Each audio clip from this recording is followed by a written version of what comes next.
Bonjour, je m'appelle David, je suis professeur de piano et aujourd'hui je vais vous apprendre à interpréter la sonate au clair de lune de Beethoven. Aujourd'hui il s'agit de travailler le premier mouvement et ce premier mouvement est à 3 voix et dans ces 3 voix on va utiliser des moyens techniques différents. Alors voici le premier mouvement de cette sonate.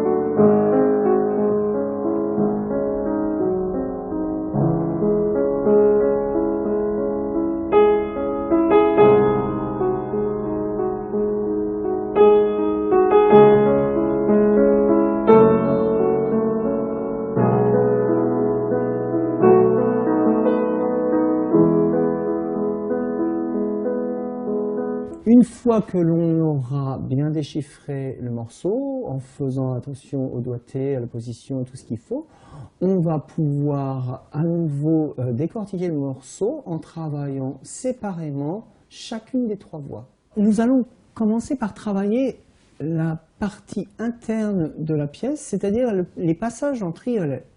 Alors, il s'agit de jouer vraiment avec un poids extrêmement léger et un toucher très égal en écoutant bien la sonorité.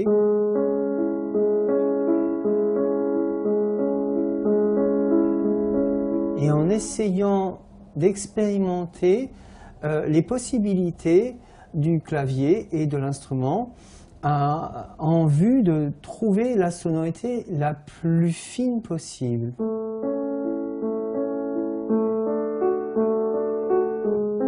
La difficulté de ce travail étant de ne jamais faire de trou dans le son. À présent, je vais vous donner le toucher qu'il faut adopter pour travailler la partie supérieure de cette pièce. Le tout est d'attaquer, à l'inverse des triolets comme tout à l'heure, cette note et cette voix supérieure avec une fermeté dans le doigt, en essayant d'enfoncer la touche comme si on voulait faire craquer une noisette.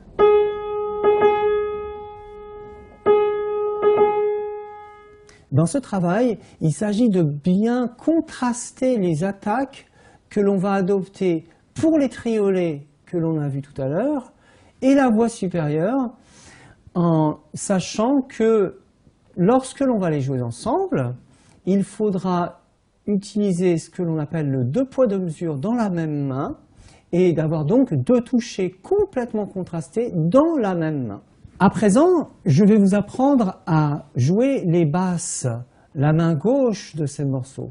Alors bien que cette main gauche ne comporte que des rondes et apparemment peu de travail, il va falloir tout de même écouter véritablement la durée de la note jusqu'au bout.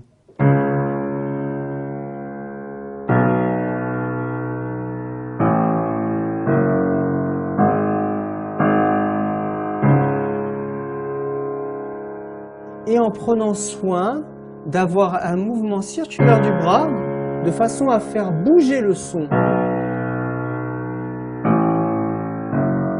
Alors, une fois que l'on aura bien travaillé ces voix seules, il faudra les combiner ensemble en faisant bien attention de récupérer les sensations que l'on a réussi à obtenir lorsqu'on les jouait seuls.